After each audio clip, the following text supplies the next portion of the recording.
Hello, ladies and gentlemen. I just need to update some things here quickly. This is the first time that I am doing a bit of a different stream. I'm not doing a gaming stream. I am doing an RPG Maker stream. So, hopefully, you guys will enjoy this and will enjoy what I'm doing on it. I'm going to be making a game using RPG Maker, and I've already done quite a bit of work on it in various different ways, but I thought I'd bring you guys along for the process, at least for a little bit here, so you guys can see what you think and hopefully give me hints and tips along the way, and let me know what you think with ideas and stuff like that. It would be really cool.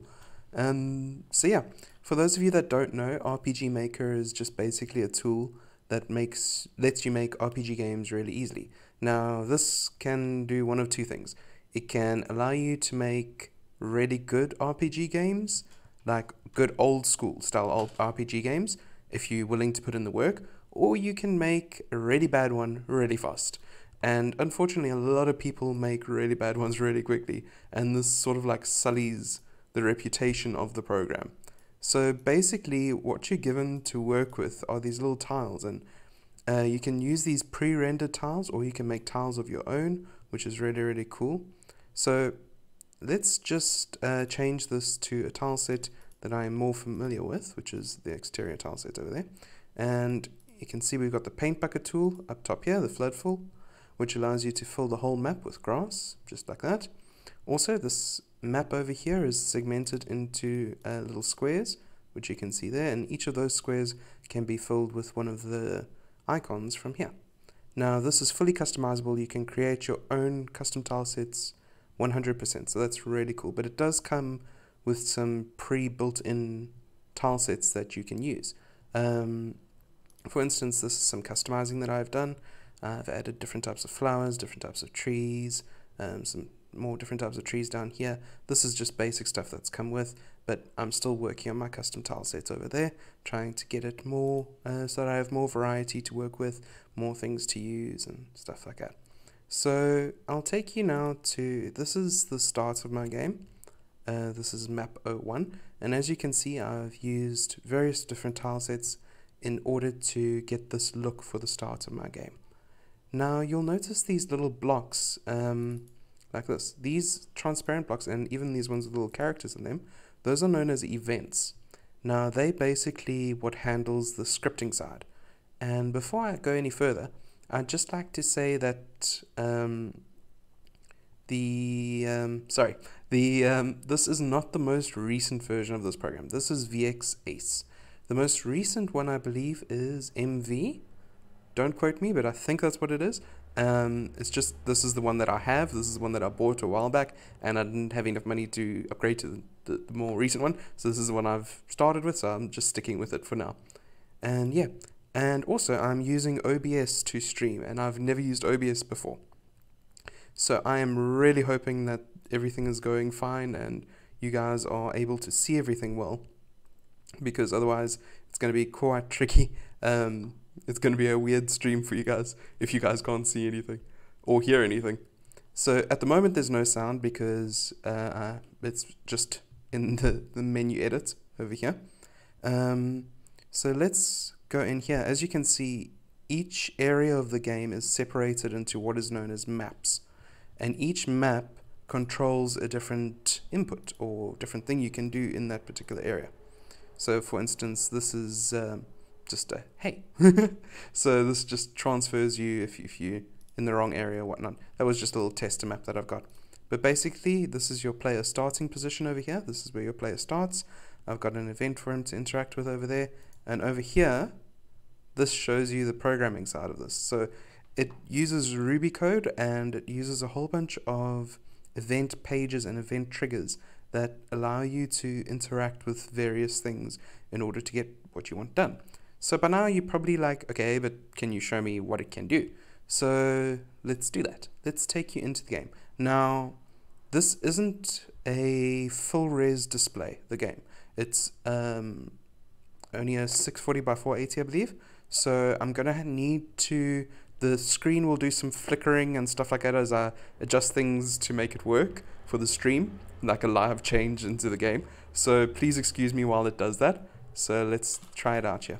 And also I've incorporated a menu demo program into it that basically makes the whole menu system and all that much better than the default one. So yeah, and there's some of the flickering I was talking about.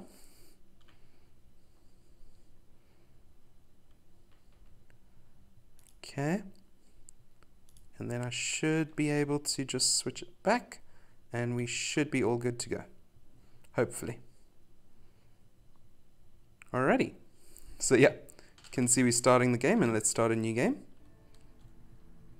And there we go. Hey, are you okay? So like I was saying, everything in here was made in that map editor, and you'll notice like the water is moving now, which it wasn't previously. You can have animated tiles, and these animated tiles allow you to do things like the water effect of it moving slowly and gracefully like that. But also the text box is fully customizable. You can change that. She's a little character that I've come up with. So yeah, he's there. It looks like he had a nasty fall. Who are you? Oh, I'm a sword sprite. I was sent to look for someone. Wait, what is your name? And over here, you're given an opportunity to input your character's name. Now, your character name can be quite long, as you can see up top there. But for now, we'll just go with Athais. So let us type that in. There we go.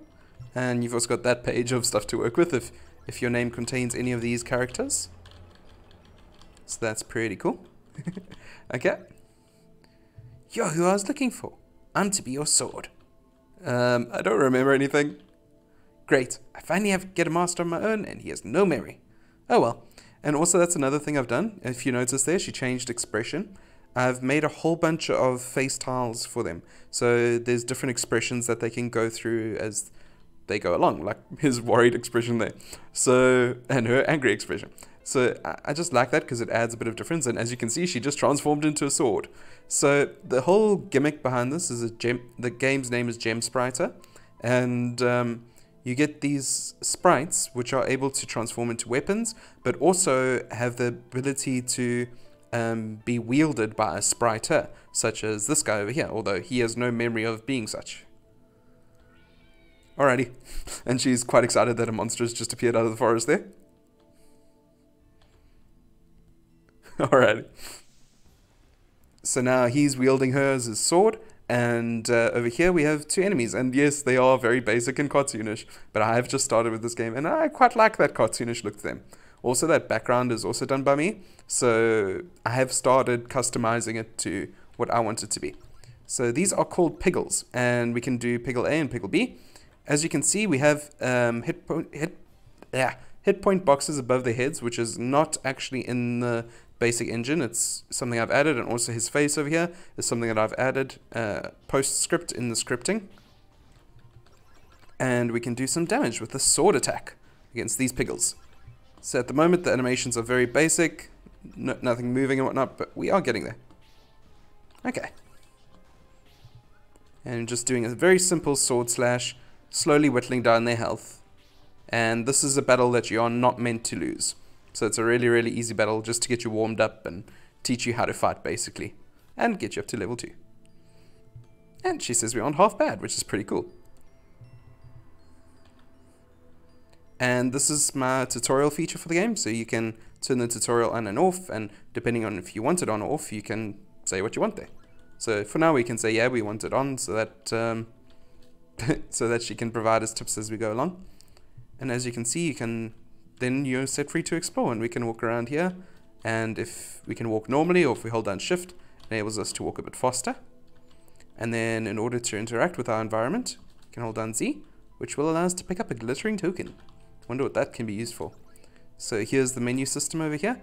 Please excuse the very shoddy artwork over there. That is just placeholder. I will be redoing that.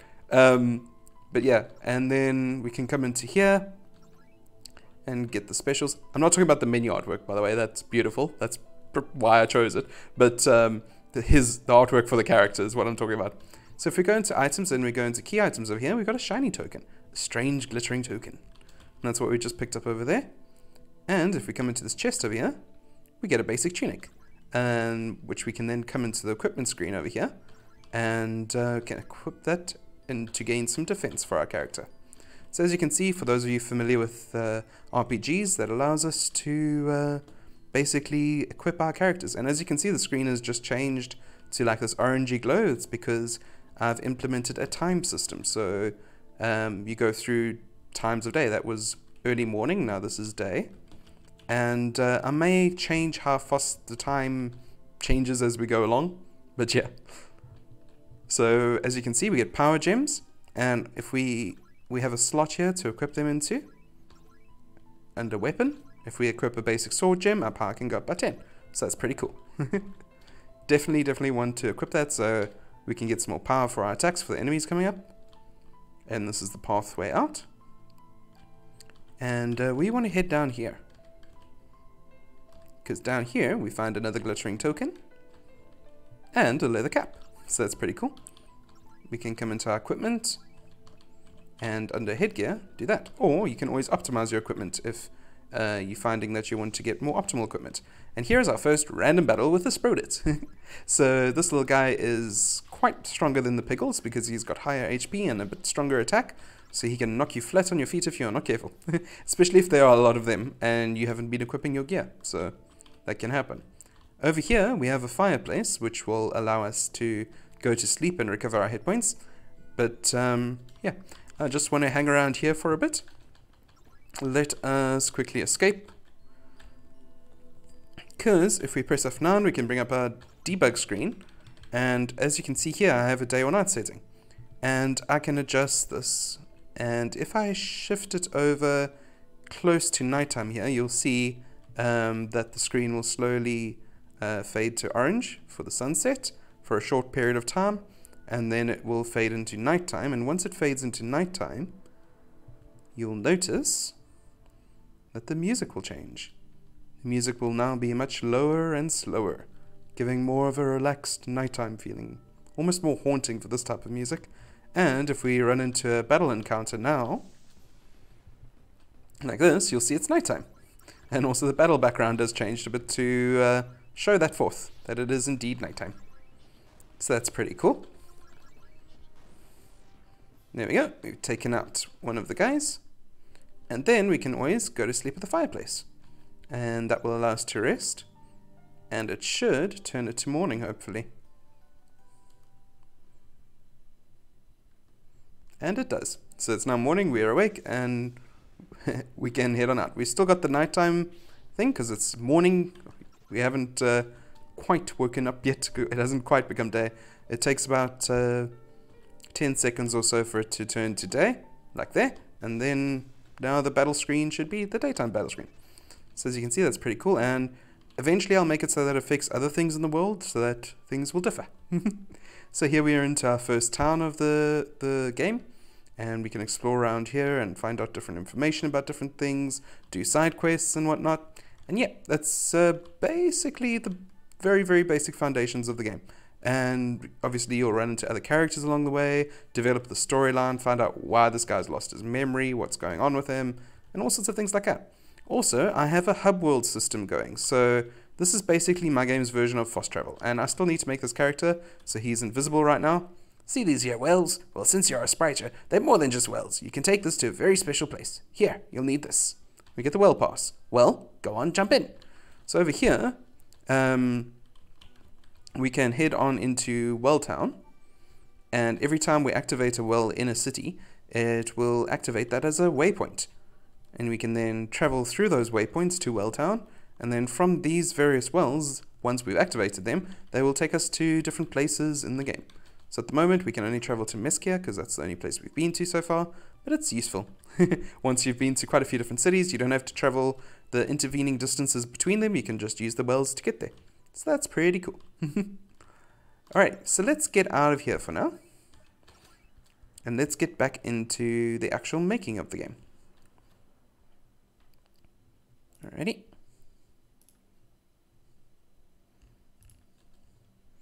So yeah, as you can see, that was that map, this map, that map, and that map that we were exploring. And they were all connected together and all working nicely. Over here up in the top is my my time system, sorry, and I also have a weather system that I haven't fully implemented yet, so that's going to be implemented as we go along. Over here we have all the different items and shops and townsfolk and whatnot that are in this game, which is pretty cool. And then what I want to do with you guys today is make a completely new map. So at the stage where I am in the game at the moment, there's this town called Utica, and we've got a troll guarding the bridge, or basically a pantomime. That's what the enemies in this game are known as pantomimes. And once he's defeated, it'll allow the player to come through here, and they will be heading from Utica to this mountainous village. So in order to do the intervening pathway, we need to have something that transitions from the fields of Utica, basically, to the snowy area of the mountain village, which I haven't come up with a name yet for, I do not think. Yeah, it's just Mountain Village at the moment. So what we need to do is we need to have the in-between. So what we're going to do is we're going to drag this here under Utica. We're going to see what our last route was. Our last route was Route 76, so we are going to make this Route 78. Route 78. And the display name will be exactly the same. If you noticed, as we transitioned between areas while we were playing, a little name would pop up in the top left-hand corner, which would be the display name for the area. So that is how we determine what that will say. Is we put that under display name, and then it says, okay, that is what we will call it then, if that's what you want. And I'm just having a bit of trouble with my streaming software here. So I'm going to do that. Okay, there we go. That should have sorted things out, hopefully. Then we choose what tile set we use. Is this going to be a dungeon, interior, exterior environment, or a field environment? So we're going for exterior for now. We're not going to worry about specifying the battle back and BNG and background sounds and all of that, because for now we set that differently in other places. That's just because of the way that I'm making my maps. Okay, and then for the width of the map, we want this to be a wide map, but not so... We want it to be more tall than wide, because we're going to be heading up northwards, and we want the player to explore northwards. So to encourage that, we can make the map more tall than it is wide. So let's make it about 24 wide, and then we can go for a height of about 70 or so. And no scrolling or looping, no parallax. And for now, no encounters. We can come back to that later. Okay, as you can see, that's the map that it's created for us. We actually, upon looking at this, I want this to be a little bit taller. So I'm going to go for a 90 height there, just because it's going to be quite, we'll need quite a bit of space to do a transition.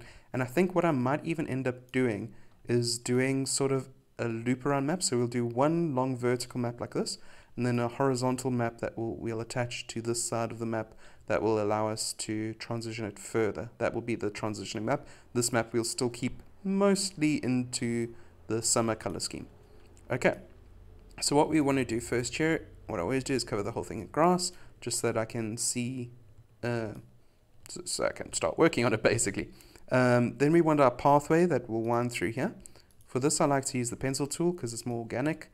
So basically the path would come from Utica and it would branch up this way. Also, we can have a branch leading down this way because there are going to be towns and stuff down to the south, but at the moment the player won't be able to access that until later in the game. Alright, so we can do a bit of a winding path that leads up this way, like so, which just encourages the player to explore around, but here we will keep it there until we do a sudden turn around there. Okay, and I like my pathways connected, they're well-traveled paths, so there we go. Alrighty, so that's pretty cool. And then what I would like to have now is a okay, we need to now start to include signs. So let's come down here and come to our signs.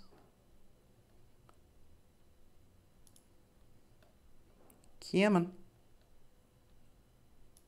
Oh gosh, I get so lost in these menus sometimes, even though I've used them so much. Okay, there we go. There's one sign for us, and then we can put an event here. So we can say new event.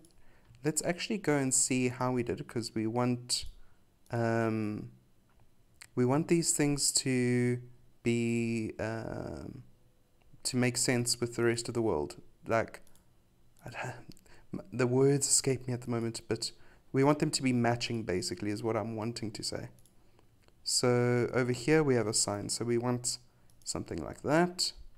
Come back to Route 78 over here and paste that over there. Okay, and edit that. So we want to keep consistency. That is the word I was looking for, between the different things. So we want to say that never eat silkworms, so this will be east. Will be Yurtiga. And then south, Farlane. And then north, this is where we have to come up with the name for the snowy town. Bruffledame. There we go, Bruffledame. For now, that is what we shall call that town. I can always come back and change that later. Okay, so that is what we shall call it for now. So if the player comes up, because it's set to action button, a text box will pop up, and we can even preview that here, saying East Yurtiga, South Farlane, North Bruffledame. So that just gives a little bit of sense of direction, and yeah. Alrighty, so follow the north, we'll lead to Bruffledame eventually. Okay, so now what I want to do is I want to come in here and I want to start placing down trees. So let us go into our editing layer and place a few of these trees around, but not too many, because I want to start transitioning the tree type, and this will be a way outlier. I want to start transitioning the tree type away from that type of tree and more to this type of tree. So we can have one down there of those, one like that. And I find it's helpful to put like half trees so they look like they're sticking out of the map, even though some people would say it would confuse the player and whatnot. I find that that's not really the case from the people I've had look at my game so far. They haven't really told me it's confusing. They've told me it's added to the feeling that there's more to the world. But like in this type of game, it's understood that you explore within the bounds of the map. So it makes it feel more wide open. It gives that sense without needing to overly push it. And let's put in some of these trees as well along here, and you can see these are much darker evergreen trees, much hardier, that are able to survive the cold much better than the current trees that we have. And I might also want to come in here and change this grass to a more snowed out grass look. See, because here we don't really have a snow grass tile, but the closest we have is this. But I don't want to have just that all over and nothing else. So what I want to do is come in and make some actual grass tiles like this. So I'll have to do that as well. Then if we look here, we've got these trees like that, and we've got these trees. So those are the snowy trees that I've based the evergreens off of. So let's come into my custom trees again, and let's start putting some of these around.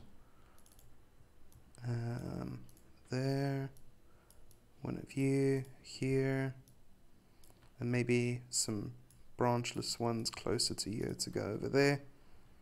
I think we do need maybe one of these over here, just so it's more mixed in and more natural. Okay, that's looking quite good so far. We don't have many trees over here, but maybe I can include a few of these ones around here. And then I think what I'm going to do as well with these is switch those out to autumny color leaved trees over there. And maybe even some red ones like just scattered around like this, just to give that feeling of it's going into a wintry environment. Now, this way seasons work in this world is not the same as seasons work in our world. Seasons are by area in this world. So sort of like in this world where the north and south of the globe are in different seasons at different time of the year, but much more drastic. Like between areas can be completely different seasons depending. So that's the way I like to look at things for this world. Now we get to do the fun part. Start decorating with some flowers. So let's say some white flowers to start bringing in white into the players' minds as we start coming into this area. So let's just scatter these randomly around the map. We don't want it to look like a flower field, but we do want to have enough visual noise that it doesn't just look like a plain, basically. So it doesn't look dull and boring to look at while you're playing through it. So let us do this as we come through. There we go. And I like to leave, while I'm scrolling, a little bit of overlap to the map below, just so that it doesn't mess with my eyes as much. I don't know if I'm explaining that too well, but just so that I can integrate it into the previous one, so that when the player's walking through, it walks through smooth. So instead of like coming here and leaving no flowers, I like to leave a little bit of flowers so I can see how they'll interact with the flowers below or above them, whatever the case may be. And don't worry, we won't only put white flowers, it's just for now, those are the ones that we shall use. Alright, and then what would go nicely with white? Maybe some of these yellow? Yeah, I think the yellow ones go quite nicely. But we won't have so many different types of the yellow one. I think just two. So for now we'll scatter this one in here.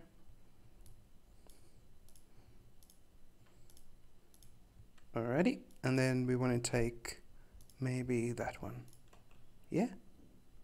Or would we rather have the bush? Yeah, I think the bush is quite nice. So we'll use the yellow bush as well. There we go. Then what is the point of having these areas that are way off the path? Why would the player ever go there? So what you do then is you create incentives.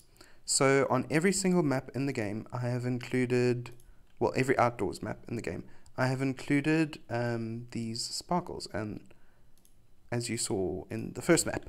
So what these do is they give the player something to collect, and you can exchange them for something later on in the game, which I won't spoil right now, but it does give the player something to look out for as they are exploring. Okay, let's put that down there. Okay, that's pretty cool. So now I just need to get adjusted in my chair, just a second. Ugh, okay. There we go. What I want to start doing as well is putting some of this grass down, this thicker grass, and I like to use this tool for it. So in some of these areas where there's not too much foliage and not too much else going on, we can come and start putting this grass in. Nope. There we go. And this is actual grass that the player can walk through. And it just helps fill out some of the empty spaces in the map. Okay, let's carry on filling this in. Go around here. And it really helps bring everything together, I think, at least. Okay. Here we go. And this is really like hodgepodge, but the reason why is because it's natural. It's not symmetric. Well, I'm trying not to make it symmetrical and trying not to make it like follow man-made structures, but of course with using a human mind that's very difficult because the human mind likes to make things ordered and likes to make things make sense. So here we go. It's striking a delicate balance between orderly enough so that it looks appealing, but not so orderly that it looks like it's been man-made.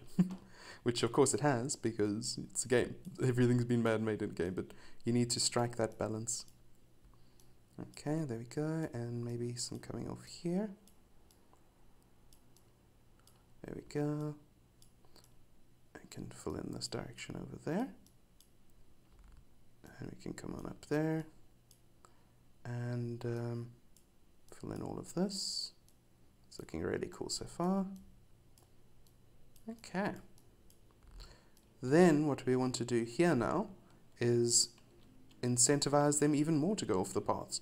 So what I do occasionally is in certain areas I take this and I will place orbs on there. And orbs are basically how your sprite or whatever your particular weapon sprite is acquires techniques or abilities. So that's a quick and easy way I find to incentivize players to go out and explore, because the more they explore, the more varied techniques they'll be able to use in battle. It won't just be swing your sword, swing your sword, swing your sword, and oh my gosh, swing your sword. It will be more like, oh, you can swing your sword and you can do this. But yeah, no, that's not what I wanted. There we go. Get rid of that somehow. There we go. And then we also, once those are there, then we need to actually get the items involved, but I'll go over that later. Then what we can also do is we can come here and we can quick create treasure chests. So basically a basic treasure chest with some gold. For the treasure chest with gold, I like to use these small little ones. We can say have 500 gold in this little treasure chest over here. Maybe have another treasure chest down here with 400 gold. And then over here we can have another treasure chest, but this treasure chest is going to be a mimic. So it looks like a treasure chest, it gives you absolutely nothing, except a battle. So we can come in here and we can say, instead of changing gold and that, we can insert, just before the self switch, we can insert a battle with the player. So basically, for those of you that don't know, mimics are creatures that like to mimic treasure chests. And in this game, pantomimes that like to mimic treasure chests, because the enemies in this game are known as pantomimes. So we need to start a event encounter, battle processing, mimic. There we go. And this will basically, if the player selects it, will start a battle with a mimic, which can be quite deadly for the party if they are not prepared. So there we go, we've got a basic setting coming up here. Then we can start adding in other details. So we want to look through here and we want to think what would fit in this environment and not stand out too much, but would just add a nice bit of variety. Maybe a few tree stumps here and there? No? No, I'm not really, like I don't think they'd be chopping down trees, or none would have fallen naturally at the moment. Maybe a rock or two? No? Still not liking how that looks. Maybe some of this grass? Yeah, I like how that looks. So let's put some of that around. Very sparingly though.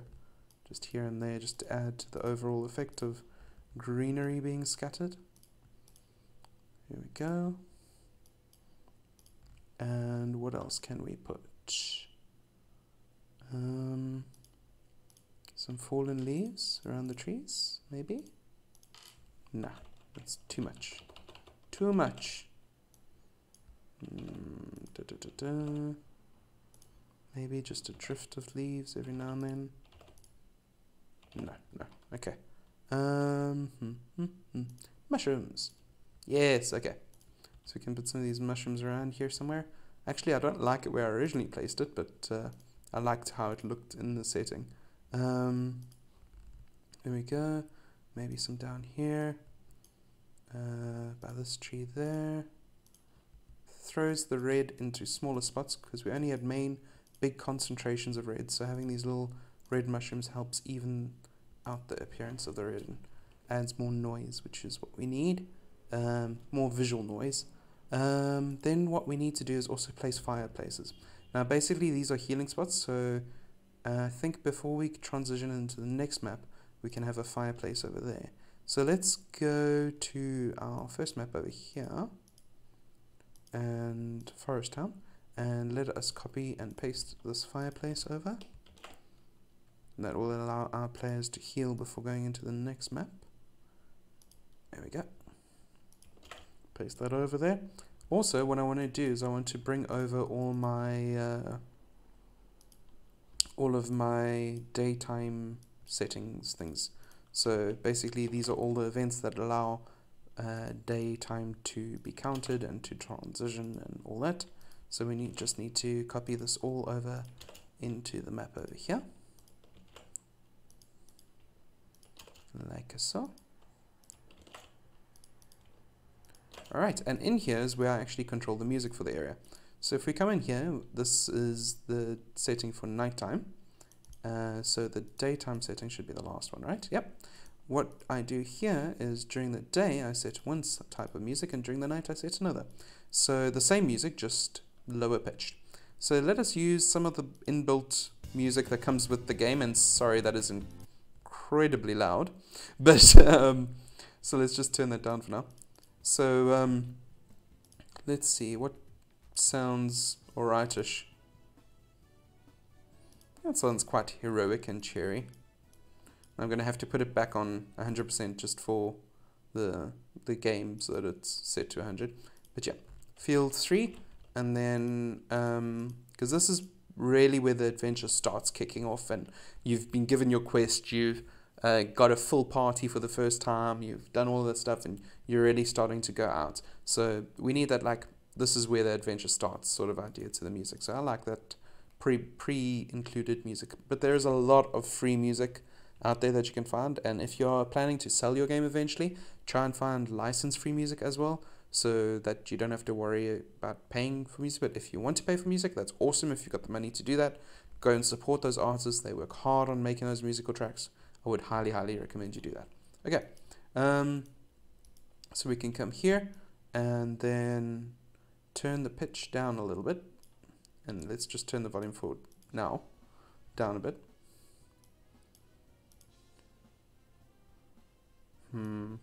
So as you can see, the way that this game handles pitch is it slows down the track, which is nice for me for my nighttime.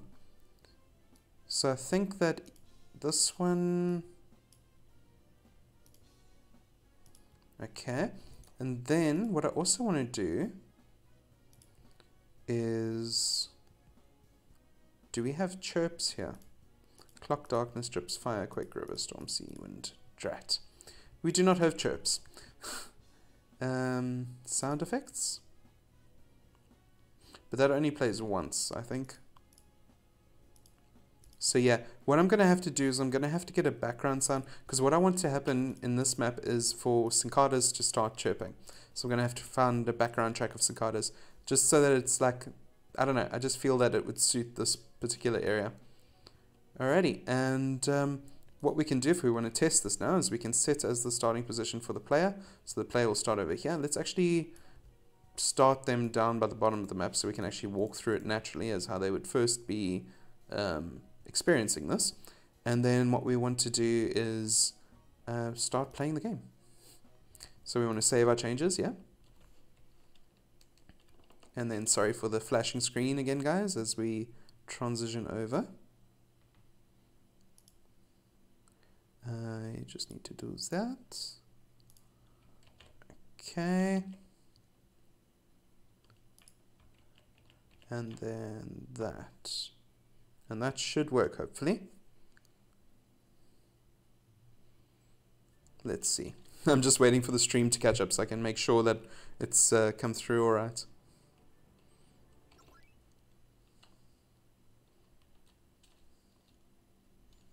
Alrighty, and it automatically goes to morning because we haven't set it to anything else yet.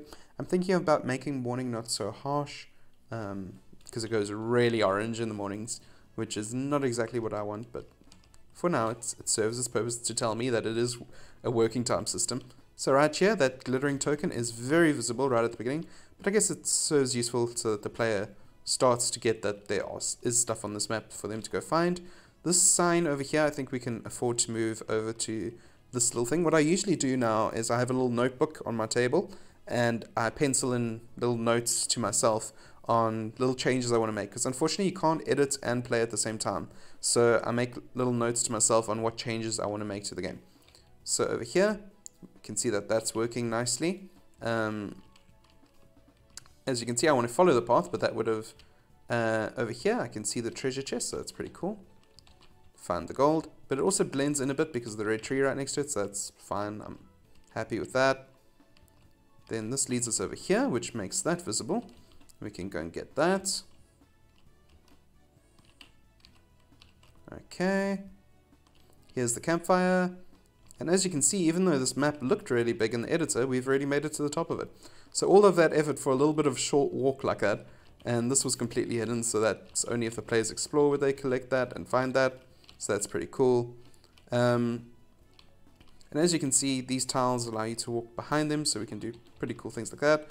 This was completely invisible if you just follow the path, so that's a pretty cool effect as well. And now it's turning to night. Like I said, I will be adjusting the timing of things, like night and day transitions and whatnot, if I find that it takes too quick to turn into night or too quick to turn into day. And there's another thing. You notice that we were listening to the volume put down, and now the volume is much, much softer in the game. So because we never ever put it back to 100% volume, which is what we need to do. Alrighty, and there's another token over there that we missed out. So yeah, this stuff is pretty good hidden. And there's another the mimic chest that we missed out on. And as you can see, we've got no battle background at the moment. So the mimic is just like coming out, and he is going to absolutely obliterate us at the moment. I don't think we'll even be able to touch this guy. Yeah. So, as you can see, we are doing no damage to him whatsoever. Come on, guys, just stop guarding. Ugh. It's irritating when enemies do that, when they're so much more powerful than you. So I need to find a way to stop them from doing that if you obviously outlast. And there's the game over, and then that takes us back to here. So let's quit out.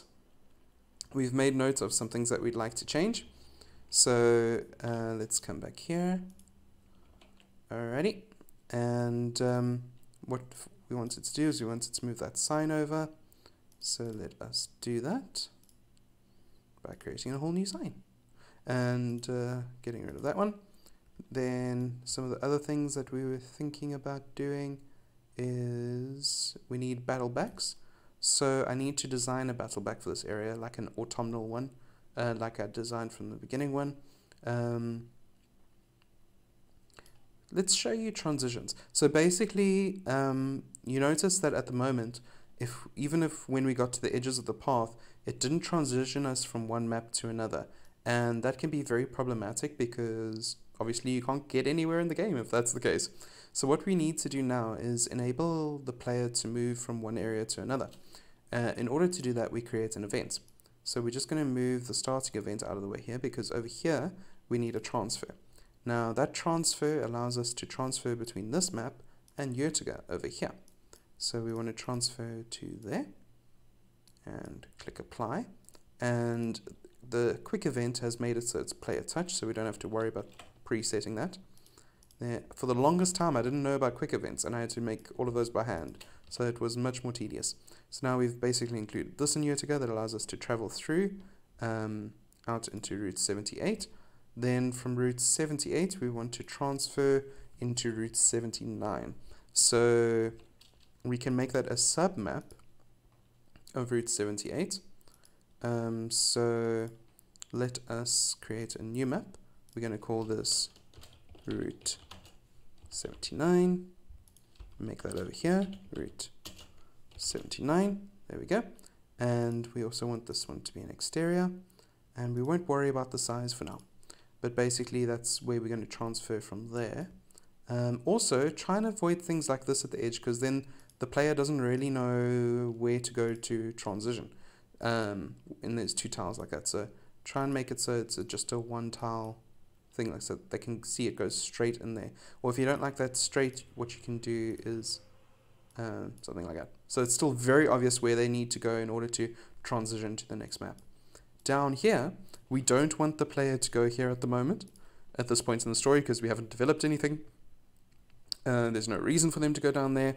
So at the moment, this is a pseudo-linear game, like you'll follow this where the story takes you, but there are lots of, I'm trying to build it in so that there's lots of choices that you can make, like there's optional characters that you might or might not encounter depending on the choices you make.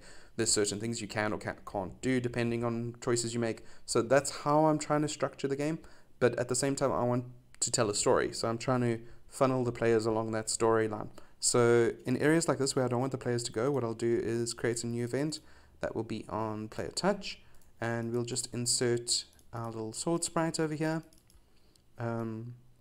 So where is she now? There we go. And we can just have her looking normal. We need to head north. Oop. We need to head north. Just very, very simple for now. normal background, whatnot. Okay, so that will just pop up if we touch it, so it can tell us that we shouldn't be heading down there for now. And later on we'll turn that into a switch, where if a certain event is completed, that will be switched off, so that it'll change into a transition, but we'll get into that later. Alrighty, so now what we need to do is we need to basically go into creating Route 79. So for Route 79, we want to have it wider than it is long, so let's do 90 width and a 30 height. So basically the opposite of the map we were just on. And then what we will do is we will fill this in with grass, but then we need to have a certain point where it reaches and turns to snow. Okay, so what we'll do is this, and what I don't like is this, the way snow works in this game. The snow tile and the grass tile interact is absolutely terrible. Okay, there we go. Very jagged. So I think what I'm going to do to hide that interaction is this. Just put snowy grass down, because otherwise it is an absolutely terrible interaction between the two tiles. It's very, very jagged and broken. Okay. The problem comes though with the path, because putting a path through there does that, and then it becomes very clear. So what we can do is this, and in order to do that, what you do is you hold down shift, and that enables you to draw without any smoothing, I guess is the term. But yeah, but still it's not ideal, and look at that. So we need to actually change that to this. There we go. But yeah, I need to make some sort of like a half tile thing that will enable us to do that much smoother. But for now, this will suffice. And let's change that out there, and let's do a bit of this leading out this way. Okay, that just enables, it shows that there's a city coming up. I think we can stick to this just for the looks of things at the moment. It's really bugging me. Okay, how things are not looking good. Okay, so let's put the snow down now, like so, and then we can have some snowy patches coming through here. And like I said, I'm going to be changing this grass color because it wouldn't be this vibrantly green this close to snow, and I also need a duller grass color for other sections in the game. So alrighty, then we can take this path over here, just wind it up and through there. There we go. So that leaves us quite a big area down here to do something with, and down here to do something with. Okay, cool. So now what we want to do is we want to also start including some texture and stuff like that. So let's come here and just put some different blocks in the snow, just so things don't look all exactly the same everywhere where it is white snow. There we go. Anything else we could use here? Nothing I can really see. And then here's some awesome stuff that we've got access to. You can place those down, place some of these trees down here, place one in there, and just scatter these trees around everywhere around here, just to start really transitioning into the snowy area. And start placing some of those there, like so. So I think that's pretty cool. It really sells the snow look. We want to do that. Okay. And push some of these out that far. There. And then also include some of these trees that haven't been snowed. So it's just a bit of a mixture as we go along. Let's do that. Actually, that wouldn't be on top of a we'd need a snowy tree there. So let's put a snowy tree there. Okay. So yeah, and then let's get, what else can we have? Some snow-covered grass. Little shoots of grass out here, like this.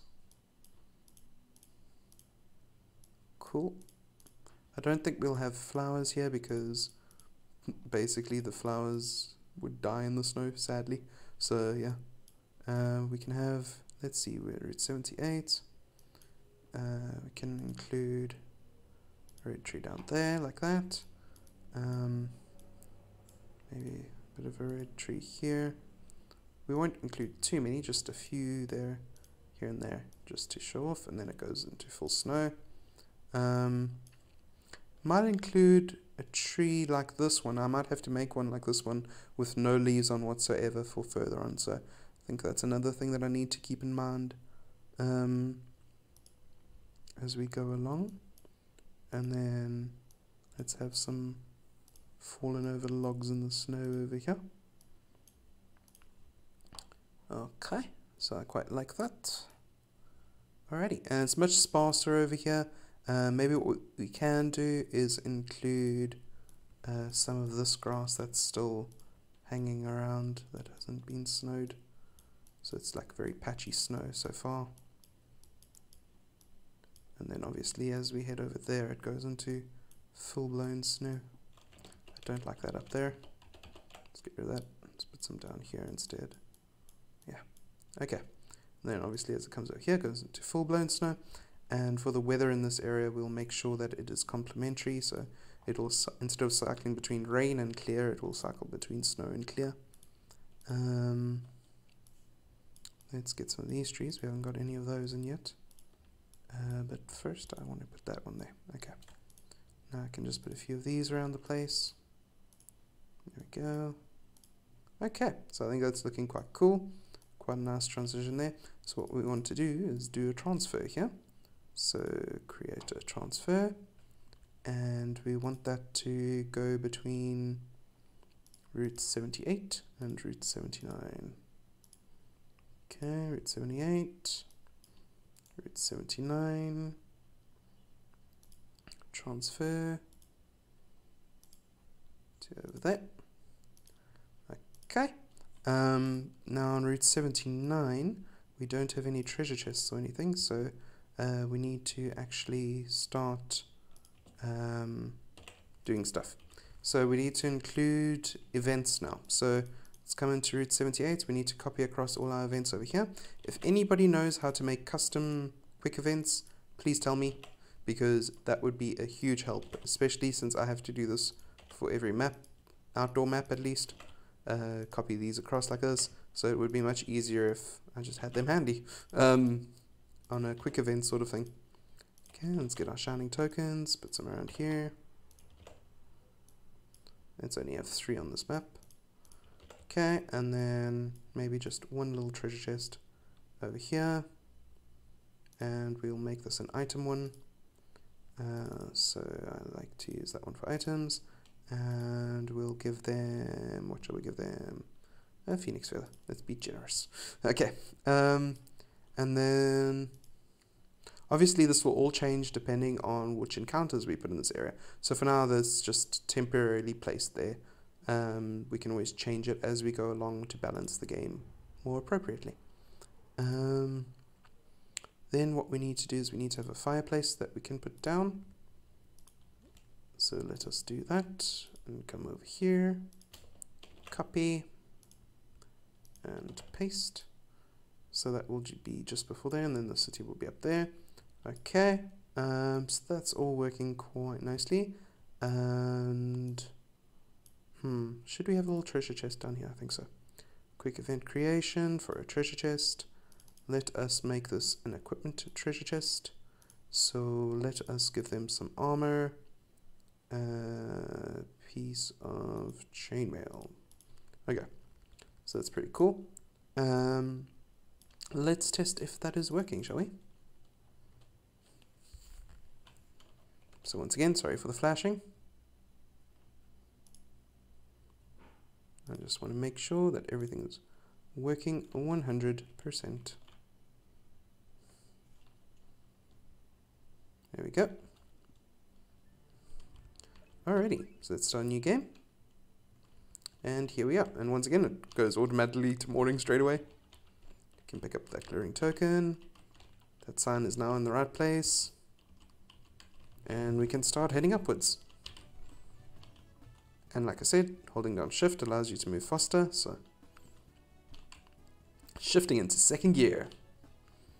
Alrighty, and let's make sure this map transition is working. So yeah, we can transition and we go from Route 78 to Route 79 and back. So that's pretty cool. Then we start coming into the snowy area over here. And it's just full-blown snow. Once again, don't worry about this for now. We'll sort that out. And upwards we go. Yeah, and then this will lead us into the town. So let us actually connect that up right now so that we've got that connection done. So over here, we need to create another transfer. And that's going to be from Route 79 into the mountain village that I have set up over here.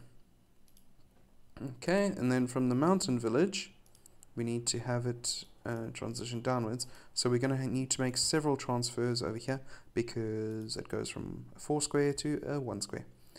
And you can do that sort of like TARDIS-like bigger on the inside thing when you're going into towns, because it's generally accepted in players' minds that world maps are at a different scale than town maps. Alrighty. So yeah guys, I think that's where I will stop the stream for today. Thank you very, very much for watching. As I've said, that's been a very, very difficult stream. Not difficult. Well, it was difficult to set up, but it's been a very different stream for me. Also, I've just been really sick, so my voice is giving out on me. But thank you guys very, very much for watching. As always, my name is Athais. If you've enjoyed this, please let me know. If you'd like to see more of this, that would be awesome. So yeah, thank you very much for watching. As always, my name is Athais. Good night and God bless. Bye for now.